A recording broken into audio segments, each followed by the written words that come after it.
ஹெமச்சூரியானா சிறுநீர்ல ரத்தம் போற ஒரு ப்ராப்ளம். ஸோ திடீர்னு பேஷண்ட் வந்து சொல்லுவாங்க, எனக்கு சார் நேத்துலாம் நல்லா இருந்தேன், இன்னைக்கு காலையில பார்க்கும்போது யூரின் போனா ரத்தம் வந்துச்சுன்னு சொல்லுவாங்க. ஸோ இதுக்கு பேர் தான் ஹெமச்சூரியான்னு சொல்லுவோம். ஸோ இதுக்கு நிறைய ரீசன்ஸ் இருக்கு. இன்ஃபெக்ஷன்லேருந்து எடுத்து, ஸ்டோன்லேருந்து எடுத்து, தண்ணி சரியா குடிக்காதனால, எக்ஸசைஸ், நிறைய ரீசன்ஸ் இருக்கு. கட்டி கூட, கேன்சர் கட்டி கூட ஒரு காரணமா சொல்றாங்க. ஸோ அது என்னங்கிறது நம்ம அது எவாலுவேட் பண்ணாதான் கிளியரா சொல்ல முடியும். ஹெமச்சூரியா, யூரின்ல ரத்தம் போறதுக்கான ரீசன்ஸ் அப்படின்னு பார்க்கும்போது, ஃபர்ஸ்ட் அது ரத்தம் தானாங்கிறத நம்ம தெரிஞ்சுக்கணும். ஸோ நிறைய பேஷண்ட்ஸ் வந்து எப்படி வருவாங்கன்னா, சார் இன்னைக்கு கொஞ்சம் வெயில்ல நிறைய வேலை செஞ்சுட்டேன், செஞ்சு நான் தண்ணி சரியா குடிக்கல, யூரின் போகும்போது ஒரு மாதிரி டார்க் ஆரஞ்சு கலர்ல ஒரு ரெட்டிஷா போச்சு அப்படின்னு சொல்லுவாங்க. ஸோ அது வந்து ஹெமச்சூரியா கிடையாது. It is basically concentrated urine. நீங்க தண்ணி சரியா குடிக்காதனால கொஞ்சம் யூரின்ல வந்து அந்த இது சேர்ந்து வருது, அந்த கான்சென்ட்ரேட்டடா வருது. ஸோ நீங்க திரும்ப ஹைட்ரேட் பண்ணிட்டீங்க, நிறைய தண்ணி குடிச்சிட்டீங்கன்னா அது ஆட்டோமேட்டிக்லி கிளியர் ஆயிடும். ஸோ இது ஒரு வகையான ஒரு கம்ப்ளைண்ட்டோட வருவாங்க.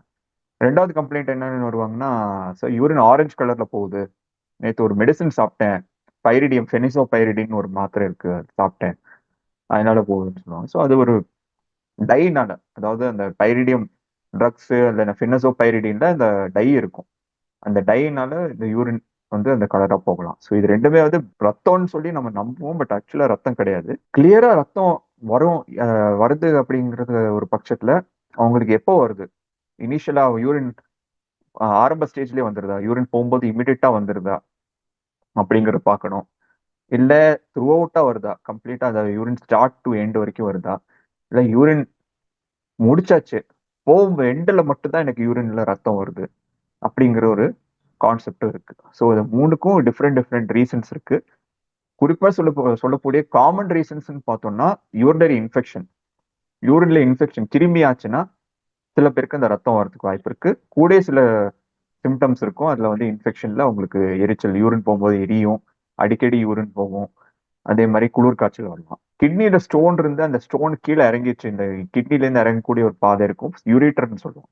அந்த யூரிட்டர்ல இந்த ஸ்டோன் அடைக்கும் போது இந்த மாதிரி ரத்தம் வரணும். சில டைம் இந்த ரத்தம் மட்டுமே ஒரு சிம்டமா இருக்கும், அப்படியும் நாங்க பேஷண்ட்ஸ் பார்த்துருக்கோம். சுத்தமா அவங்களுக்கு வலியே இருக்காது, வயிறு வலியே இருக்காது. கிட்னி ஸ்டோன்ல யூஸ்வலா செம்ம வலி வரும், பயங்கர பெயின்ஃபுல்லா இருக்கும். அந்த மாதிரி பெயினே இல்லாத சில பேஷண்ட்ஸ் வருவாங்க, ரத்தம் மட்டும் தான் வருது அப்படின்னு பார்ப்பாங்க. நம்ம ஸ்கேன் பண்ணி பார்க்கும்போது உங்களுக்கு கல் இருக்கும். இது ரெண்டாவது ரீசன். மூணாவது ரீசன் பார்க்கும்போது பிளாடர்ல சிவியர் இன்ஃபெக்ஷன். சரியா, பிளாடர்ல வந்து ஃபுல்லா அது புண்ணா இருக்கும். அதுக்கு நிறைய காரணத்தினால வரலாம். யூரின் போற பாதை அடைப்பு, ப்ராஸ்டேட், இந்த ஏதாவது ஸ்ட்ரிக்சர், அதாவது யூரின் பாதை குறுகி இருந்துச்சுன்னா அந்த மாதிரி புண்ணாகலாம். டிபினால, அந்த மாதிரி கிருமிகள்னால, டிபி கிருமிகள்னால அந்த யூரினரி பிளாடர்ல இன்ஃபெக்ஷன் ஆகலாம். நாலாவது, யூரின் பையில பெரிய கல் ஃபார்ம் ஆச்சுனாலும் இந்த மாதிரி ஆகலாம்.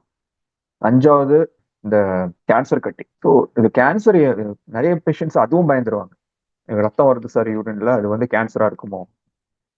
ஸோ கேன்சர், எல்லா ரத்தம் வரக்கூடிய வியாதிகளும் கேன்சர் கிடையாது. ஸோ கேன்சரா இருக்கலாம், பட் 100% அதுதான் நம்ம சொல்ல முடியாது. நம்ம டெஸ்ட் பண்ணி தான் நம்ம கண்டுபிடிக்கணும். ஸோ மோஸ்ட் காமனா பார்த்தோம்னா இன்ஃபெக்ஷன், ஸ்டோன் தான் ரொம்ப காமனா நாங்கள் பார்க்கக்கூடிய ஒரு ரத்தம் வரதுக்கான ரீசன்.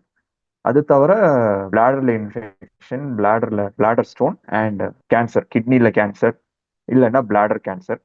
அப்புறம் ப்ராஸ்டேட் என்லார்ஜ்மெண்ட், பினைன் ப்ராஸ்டேட்டிக் ஹைப்பர்பிளேசியான்னு சொல்லுவோம். அந்த ஏஜ் ஆகும்போது ஜென்ஸ்க்கு அந்த ப்ராஸ்டேட் என்லார்ஜ் ஆகும், அதனால சில டைம் ரத்தம் வரலாம். அடிபடுறதுனால ரத்தம் வரலாம். யாராவது பைக்ல போயிட்டு இருந்தாங்க, கீழே விழுந்தாங்க, அந்த கீழே ரெண்டு காலுக்கு இடையில அவங்களுக்கு அடிபட்டிருக்கு, ஸோ அதனால கூட ரத்தம் வரலாம். அந்த பாதையை கொஞ்சம் டேமேஜ் ஆச்சுன்னா ரத்தம் வரலாம். இல்ல ஒரு ஒரு எண்டோஸ்கோபிக் ப்ரொசீஜர், அதாவது ஒரு கல் எடுக்கிறதுக்கான ஒரு ஆப்ரேஷன் பண்றீங்க அப்படின்னா, ஆப்ரேஷன் முடிச்சு ஒரு ஒரு நாள் சம்டைம்ஸ் கொஞ்சம் அந்த யூரின் கொஞ்சம் ஹை கலர்டா ஒரு ரத்த கலர்ல வரும். அதுக்கு கவலைப்பட வேண்டியது இல்லை. ஏன்னா அது வந்து உங்களுக்கு அந்த ஸ்டோன் எடுக்கக்கூடிய அந்த ப்ரொசீஜரே வந்து அந்த யூரின் போற அந்த டியூப்குள்ள தான் போய் எடுக்க வேண்டியது இருக்கும். ஸோ அந்த இடத்துல கொஞ்சம் புண்ணாகும், அந்த புண்ணுல இருந்து கொஞ்சம் ரத்தம் வரலாம், செட்டில் ஆயிடும். லாஸ்டா ஒரு சில வியாதிகள் இருக்கும், கோஆகுலேஷன் டிசார்டர்ஸ்ன்னு சொல்லுவோம். அதாவது உங்களுக்கு இந்த யூரின்ல ரத்தம் வர்றது மட்டுமே இல்லாம, பல்லு பல்லு விளக்கும் போதும் ரத்தம் வரும், இல்ல ரத்த வாந்தி எடுப்பாங்க, மூக்குல இருந்து ரத்தம் வரும், எபிஸ்டாக்சிஸ், மூக்குல இருந்து ரத்தம் வரலாம். ஸோ அதுக்கெல்லாம் வந்து கோஆகுலேஷன் டிசார்டர்ஸ், அதாவது நம்ம ரத்தம் நம்ம பாடியில் எங்கேயாவது காயமாயிடுச்சுன்னா அந்த இடத்துல இருந்து ரத்தம் வருது நார்மல், சரியா? பட் அந்த ரத்தம் வந்து கொஞ்ச நேரத்தில் நின்றுடும். இந்த மாதிரி பேஷண்ட்ஸ்க்கு அது நிற்காது. அதுக்கு பேர் கோஆகுலேஷன் டெஃபிஷியன்சி. அந்த ரத்தம் நிக்கிறதுக்கான அந்த பிளேட்லெட்ஸ், அந்த பிளேட்லெட்டுங்கிற ஒரு செல் இருக்கும், அது குறைவா இருந்துச்சுன்னா உங்களுக்கு அந்த ரத்தம் வர்றது நிற்காது. ஸோ அந்த மாதிரி ப்ராப்ளம் வரலாம். இல்லை கோஆகுலேஷன் ஃபேக்டர், ரத்தம் உறையறதுக்கான சில ஃபேக்டர்ஸ் இருக்கும், அது பாடியில் குறைஞ்சிருச்சுனாலும் அந்த ரத்தம் அதிகமாக போகும். இல்லை சில பேஷண்ட்ஸ் வந்து இந்த ஆஸ்பிரின் சாப்பிடுவாங்க, இந்த ஹார்ட் பேஷண்ட்ஸ்ல இருப்பாங்க, இல்லை ஸ்ட்ரோக் பேஷண்ட்ஸ்க்கு இந்த ஆஸ்பிரின் கொடுத்துருப்பாங்க. அந்த ஆஸ்பிரின் எதுக்கு கொடுக்குறாங்கன்னா ஹார்ட் பிளாக்கோ இல்லை அந்த ஸ்ட்ரோக் வர ஸ்ட்ரோக், அந்த மூளைக்கு போகக்கூடிய ரத்த குழாய்கள்லாம் பிளாக் இல்லாமல் இருக்கிறதுக்கு அந்த ஆஸ்பிரின் கொடுப்பாங்க. அந்த ஆஸ்பிரின் இருக்கும்போது என்ன ஆகும்னா ரத்தம் உறையாம சம்டைம்ஸ் போயிட்டே இருக்கும். ஸோ ப்ராப்பர் ரத்தம் ஓட்டம் இருக்கிறதுக்காக தான் அந்த மெடிசன் கொடுக்குறாங்க. பட் அதோட சைடு எஃபெக்ட் என்னன்னா இந்த மாதிரி திடீர்னு யூரின்ல ரத்தம் வரலாம். ஸோ அதனாலயும் வரலாம். ஸோ ஆஸ்பிரின்லயோ இல்லை ஆன்டி கோஆகுலன்ட்ஸ்னு சொல்லுவோம், அந்த சில அந்த ஹார்ட் ப்ராப்ளம்ஸ்க்குலாம் கொடுப்பாங்க. வால்வுலார் ஹார்ட் டிசீஸ், வால்வ் பிரச்சனை, ஹார்ட்ல வால்வ் பிரச்சனை இருக்கு, அந்த மாதிரி சுச்சுவேஷன்ல இந்த ஆன்டி கோஆகுலன்ட்ஸ் கொடுப்பாங்க, அதனாலையும் ரத்தம் வரலாம். ஸோ இது எல்லாமே ரீசன்ஸ், ரத்தம் வரதுக்கான, யூரின்ல ரத்தம் வரதுக்கான ரீசன்ஸ். ஸோ ஹெமச்சூரியாவோட சைன்ஸ் அண்ட் சிம்டம்ஸ் தான் மெயினா யூரின்ல ரத்தம் வருது, கூடயே வந்து சில பேஷண்ட்ஸ்க்கு இந்த யூரின் போகும்போது எரியுது சார்னு சொல்லுவாங்க, எரிச்சல். அப்புறம் அடி வயிற்றுல வலி, இல்லை கல் பிரச்சனை மாதிரி இருந்துச்சுன்னா சைட்ல வயிற்றோட சைட் பக்கத்துல வலி இருக்கலாம், அந்த வலிக்கு அடி வயிற்றுக்கு பரவலாம். குளிர் காய்ச்சல் வரலாம், ஃபீவர் இன்ஃபெக்ஷன் இருந்ததுன்னா ஃபீவர் வரும். பேஷண்ட்ஸுக்கு கேன்சர் இருக்கும், அவங்களுக்கு வந்து ஆப்பிடைட், பசி இருக்காது, ஆப்பிடைட் குறையும். அதே மாதிரி வெயிட், எடை வந்து திடீர்னு குறைய ஆரம்பிச்சிருக்கும், ஸோ வெயிட் லாஸ், இதுவும் வந்து சில ரீசன்ஸ் இருக்கு, சில சிம்டம்ஸ் வரலாம். சயின்ஸ் பார்க்கும்போது மெயினா அது டைரக்டா அந்த யூரினை வந்து நம்ம பிடிச்சு பார்த்தா தான் அதோட எவ்வளோ போயிருக்காங்கங்கிறது தெரியும், எவ்வளோ ரத்தம் போயிருக்காங்கன்னு. சில பேருக்கு ரொம்பவே அதிகமாக போகும், அது பார்க்கும்போது ஒரு மாதிரி இந்த கிளாட்ஸ் கசிஞ்சு கசிஞ்சு போகும். ஸோ அது வந்து ரொம்ப சிவியர் ஸ்டேஜ், அது ப்ரொஃபியூஸ் ஹெமச்சூரியா, கிராஸ் ஹெமச்சூரியான்னு சொல்லுவோம். அதெல்லாம் வந்துச்சுன்னா டெஃபினெட்லி நீங்க இமிடியட்டா நீங்க டாக்டர் பார்க்கணும். அஃப்கோர்ஸ் டாக்டர்கிட்ட போயிடுவீங்க, பட் சொல்றேன், சில பேஷண்ட் வந்து இல்லை தண்ணி குடிச்சு சரி பண்ண முடியுமாங்கிறது யோசிச்சு வீட்டில் உட்காந்துருப்பாங்க, அப்படி வேண்டாம். ஏன்னா அப்படி இந்த கிளாட்ஸ் ஃபார்ம் ஆகும்போது இமிடியட்டா நீங்க டாக்டர் போனீங்கன்னா தான் உங்களுக்கு யூரின் அடைக்காம போகும். இல்லைன்னா யூரின் திடீர்னு அடைச்சிருச்சுன்னா அப்புறம் ப்ராப்ளம் ஆயிடும். ஸோ அந்த மாதிரி ரொம்ப சிவியர் ப்ளீடிங் ஆகும்போது தயவுசெய்து இமிடியட்டா டாக்டர்கிட்ட போயிருங்க. ஸோ இதுதான் சிம்டம்ஸ் அண்ட் சைன்ஸ். மெயினா அவங்க அந்த அந்த ரீசன், அந்த ரத்தம் வர்றதுக்கான என்ன ரீசனோ அதுக்கு தகுந்த மாதிரி தான் அவங்களுக்கு அந்த மற்ற சிம்டம்ஸும் இருக்கும். ஸோ இன்ஃபெக்ஷன்னா ஃபீவர் இருக்கும், கல்லுனா வலி இருக்கும், அந்த மாதிரி இருக்கும். அதே மாதிரி டியூமர்னா அவங்களுக்கு அந்த பசி இருக்காது, வெயிட் குறையும், அந்த மாதிரி ப்ராப்ளம்ஸ் இருக்கும். ஸோ எல்லாமே இன்டர் ரிலேட்டட் தான், இன்டர்லிங்க் தான். ஸோ இந்த ஹெமச்சூரியா நம்ம கண்டுபிடிக்கணும் அப்படின்னா மெடிக்கல் டேர்ம்ஸ் சொல்ல போனா மேக்ரோஸ்கோபிக் அண்ட் மைக்ரோஸ்கோபிக் ஹெமச்சூரியா ரெண்டு டைப்னு சொல்லுவோம். அதுல மேக்ரோஸ்கோபிக்னா நம்ம கண்ணை பார்த்தாலே நம்ம கண்ணிலே நமக்கு தெரிஞ்சிடும். பேஷண்ட்டை வந்து ஒரு ஒரு டியூப்ல யூரின் பிடிச்சிட்டு வர சொல்லுவோம், இல்லை ஒரு பாட்டிலில் யூரின் பிடிச்சிட்டு வர சொல்லுவோம், அது சிவப்பாக இருக்கும், அது வந்து ஓகே இவங்களுக்கு ரத்தம் போகுது அப்படின்னு சொல்லிடலாம். சில டைம் அது அவங்களுக்கு அந்த மாதிரி யூரினே நார்மலாக தான் இருக்கும், கலர் நார்மலாக அவங்களுக்கு நார்மலாக தெரியும். ஆனால் நாங்கள் மைக்ரோஸ்கோப்பில் அது யூரின் டெஸ்ட், சாதாரண யூரின் டெஸ்ட் ஒன்றும் இல்லையா, லேப்ல பண்ணக்கூடிய அந்த யூரின் டெஸ்ட்ல அதை ஃபோக்கஸ் பண்ண மைக்ரோஸ்கோப்ல ஃபோக்கஸ் பண்ணி பார்க்கும்போது அதில் சில ரத்த அணுக்கள் இருக்கும், ரெட் பிளட் செல்ஸ் இருக்கும். இதுக்கு பேர் தான் மைக்ரோஸ்கோபிக் ஹெமச்சூரியா. ஸோ இது ரெண்டுமே வந்து லேப்ல கண்டுபிடிக்கலாம். இது போக உங்களுக்கு வேற மற்ற வியாதிகள், அதாவது கோஆகுலேஷன் ஃபேக்டர் டிசார்டர்ஸ் சொன்னேன் இல்லையா, கோஆகுலேஷன் அப்நார்மாலிட்டிஸ். ஸோ அதுக்கு வந்து அந்த கிளாட்டிங் ஃபேக்டர்ஸை வந்து பிளட்ல டெஸ்ட் பண்ணுவாங்க. அது குறைவா இருந்துச்சுன்னா அதனால உங்களுக்கு ப்ராப்ளம் வரலாம் அப்படிங்கிறது செக் பண்ணுவாங்க. அதே மாதிரி ப்ளீடிங் டைம், கிளாட்டிங் டைம், ஒரு ஒரு நீடில் வச்சு விரல பிரிக் பண்ணி அதுல ரத்தம் எவ்வளவு நேரத்துல அது ஸ்டாப் ஆகுதுங்கிறத அந்த டைம் எஸ்டிமேட் பண்ணுவாங்க. அது பேர் தான் ப்ளீடிங் டைம், கிளாட்டிங் டைம். அது கூட இன்னும் சில டெஸ்ட் இருக்கு, ஏபிடிடின்னு சொல்லுவோம், activated partial த்ரோம்போபிளாஸ்டின் time, prothrombin time, ரெண்டு டெஸ்ட் இருக்கு, பிடி அண்ட் ஏபிடிடி. ஐஎன்ஆர்னு ஒரு டெஸ்ட் இருக்கு, இன்டர்நேஷனல் நார்மலைஸ் ரேஷியோ. ஸோ இந்த 5 டெஸ்ட் வச்சு தான் நம்ம அதுவும் கண்டுபிடிக்க முடியும், இந்த கிளாட்டிங் ஃபேக்டர் டெஃபிஷியன்சி. ஸோ மெயினாக லேப்ல பார்க்கக்கூடிய இதுதான். இது தவிர நமக்கு ஸ்கேன்ஸ்ல என்ன ரீசன்ங்கிறது நம்ம இன்னும் கிளியரா தெரிஞ்சுக்க முடியும். முக்கியமா அந்த கிட்னி, யூரேட்டர், பிளாடர், வயிற்றுக்கு ஒரு ஸ்கேன் பண்ணி, அல்ட்ராசவுண்ட் ஸ்கேன் பண்ணி கிட்னி நார்மலா இருக்கா, அதுல ஏதாவது கல் ஃபார்ம் ஆயிருக்கா, அந்த கல்லுனால ரத்தம் வருதா, இல்ல அந்த கிட்னில வரக்கூடிய டியூப்ல ஏதாவது அடைப்பு, கல் ஃபார்ம் ஆயிருக்கா? அதே மாரி கிட்னில ஏதாவது கட்டி மாரி இருக்கா? பிளாடர்ல உள்ள புண் இருக்கா? இன்ஃபெக்ஷன் இருக்கா? கிட்னில இன்ஃபெக்ஷன் இருக்கா? பிளாடருக்குள்ள ஏதாவது கல் இருக்கா? பிளாடருக்கு அது அடிப்பகுதியில புராஸ்டேட் இருக்கும். அந்த புராஸ்டேட் சுரப்பி ஏதாவது என்லார்ஜ் ஆயிருக்கா? அந்த மாரி நம்ம அது தெரிஞ்சுக்கலாம். ஸோ இது எல்லாமே அல்ட்ராசவுண்ட் ஸ்கேன்ல தெரிஞ்சுக்கலாம். அல்ட்ராசவுண்ட்ல தெரியாத பட்சத்துல நம்ம ஒரு சிடி ஸ்கேனோ, எம்ஆர்ஐயோ உங்க டாக்டர் அத வந்து பண்ண சொல்லுவாங்க. பட் மோஸ்ட்லி அது அல்ட்ராசவுண்ட் ஸ்கேன்லயே தெரிஞ்சிரும் உங்களுக்கு.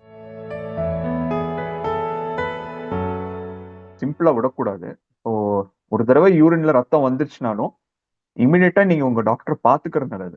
ஏன்னா, நான் சொன்னேன் இல்லையா, அந்த பிளாடர் கேன்சர்னால சில பேஷண்ட்ஸ்க்கு இந்த மாரி ஹெமச்சூரியா ரத்தம் வரும் அப்படிங்கிறத சொன்னேன். இதுல முக்கியமா ஒரு விஷயம் நான் சொல்ல விரும்புறேன். பெயின்லெஸ் ஹெமச்சூரியான்னு சொல்லுவோம். இந்த பிளாடர் கேன்சர் இருக்கிற பேஷண்ட்ஸ்க்கு திடீர்னு யூரின்ல ரத்தம் வரும். எப்போ ஒரு டைம் வந்திருக்கும். ஆனா அவங்க வந்து வலி இல்லாதனால நான் வரல டாக்டர் அப்படின்னு சொல்லுவாங்க. அதுதான் தப்பு. இப்ப வலி இருந்துச்சுன்னா கண்டிப்பா நீங்க டாக்டர் பார்த்திருப்பீங்க. வலி இல்லாதனால நீங்க அத ஒரு இதா விட்டுட்டீங்க. பட் என்ன ஆகும்னா, நீங்க இனிஷியல் ஸ்டேஜ்லயே அந்த மாரி பார்த்திருந்தீங்கன்னா, கண்டிப்பா ஒரு சின்ன கட்டியா இருந்தா அது ஆப்பரேஷனோட முடிஞ்சிருக்கும். ஒரு பெரிய கட்டியா அது மாறும்போது ஆப்பரேஷனும் பெருசாகும். அதுக்கப்புறம் சப்போஸ் இந்த ஆப்பரேஷன் முடிஞ்சும் உங்களுக்கு வேற ப்ராப்ளம்ஸ் இருக்குன்னா, ரேடியேஷன், கீமோதெரபி அதாவது கதிர்வீச்சு மூலியமா கேன்சர் சரி பண்ண வேண்டியிருக்கலாம். மருந்து மூலியமா அதுக்கு மருந்து குடுக்க வேண்டியிருக்கலாம். அதுக்கப்புறம் லைஃப் ஸ்டைலே டோட்டலா மாறிடும். ஸோ நம்ம இனிஷியலாவே அத பார்த்துக்கிறது நல்லது. ஸோ ஒரு தடவ ஒரு யூரின்ல ரத்தம் வந்துச்சுனாலும், பயப்பட வேண்டாம். ஸோ எனிதிங் வந்து ஒரு ஒரு ஃபியர் சைக்கோசிஸ் கிரியேட் பண்ண விரும்பல. ஒரு பயம் வேண்டாம். எச்சரிக்கையா எடுத்துக்கணும். கண்டிப்பா வந்து ஓகே இது வந்து ரத்தம் வந்திருக்கு. இது என்ன சம்திங் இஸ் ராங். ஏதோ ஒரு பிரச்சனை இருக்கு நம்மகிட்ட. நம்ம உடனே பார்த்துக்கிறது நல்லது. அத விட்டுட்டு நான் வந்து தண்ணி குடிச்சுட்டேன். அப்புறம் எனக்கு ரத்தம் வரவே இல்ல டாக்டர். 6 மாசம் முன்னாடி வந்துச்சு ஒரு தடவ. எப்போ ஒரு தடவ வந்துச்சு. நான் கொஞ்சம் டிராவல்ல இருந்தேன். என்னால பார்க்க முடியல. அ இப்போ வந்து திரும்ப ரத்தம் வந்திருக்குன்னா, some problematic situation is there. ஏதோ ப்ராப்ளம் இருக்குன்னு அர்த்தம்.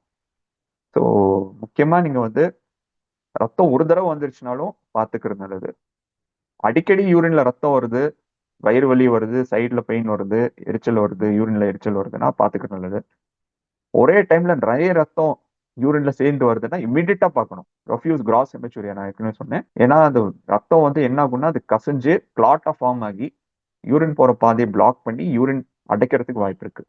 அந்த மாரி சிச்சுவேஷன்ல நம்ம யூரின டியூப் போட்டு எடுத்து அத வாஷ் குடுக்க வேண்டியிருக்கும். அந்த உள்ள இருக்கிற அந்த கசிவு எல்லாத்தையும் நம்ம ரிமூவ் பண்ண வேண்டியிருக்கும். ஸோ இதெல்லாம் வந்து நீங்க இம்மீடியட்டா நீங்க பார்த்துக்கணும்.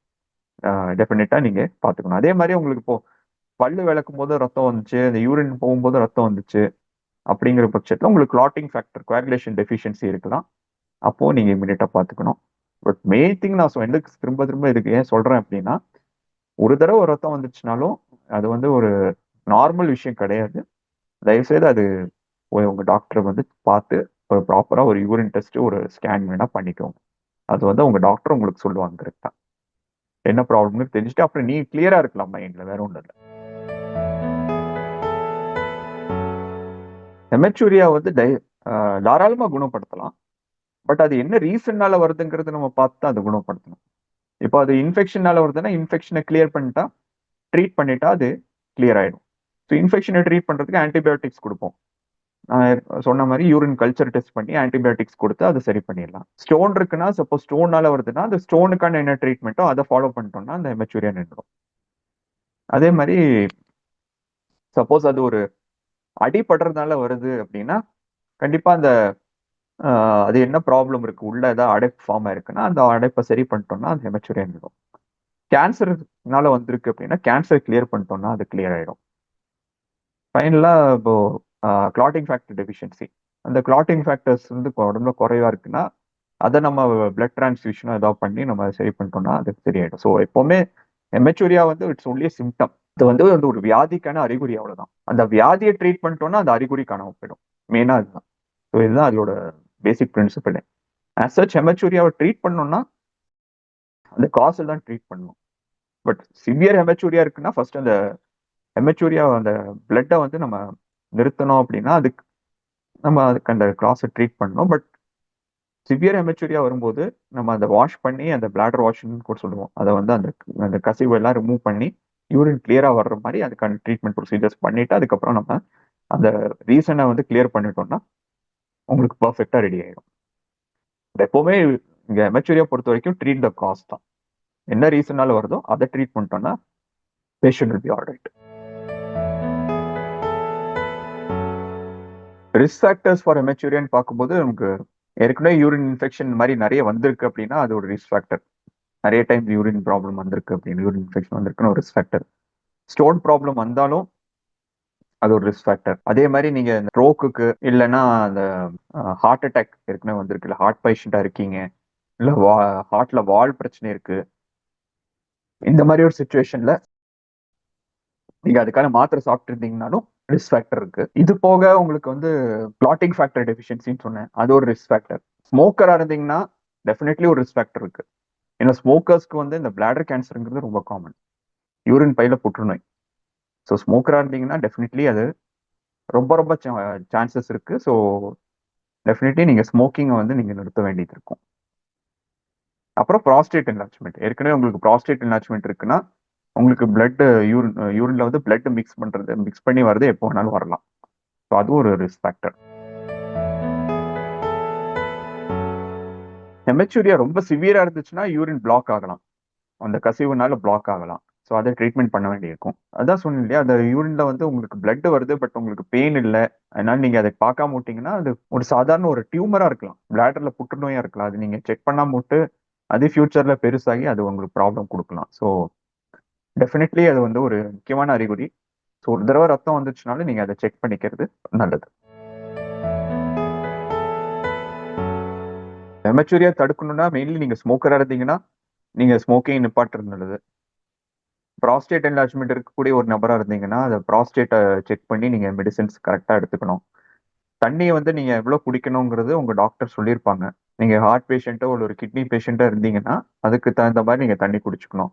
நார்மலா இருக்கிறவங்க ஒரு நாளைக்கு 1.5 to 2 லிட்டர் யூரின் வர அளவுக்கு நீங்க தண்ணி குடிச்சுக்கலாம். அண்ட் அப்பப்போ யூரின் போயிடணும். யூரின் இன்ஃபெக்ஷன் வராம பார்த்துக்கணும். கொஞ்சம் டாய்லெட் ஹைஜீன் வந்து ரொம்ப முக்கியம். ஸோ அது வந்து நீங்க அதை செக் பண்ணிக்கணும்.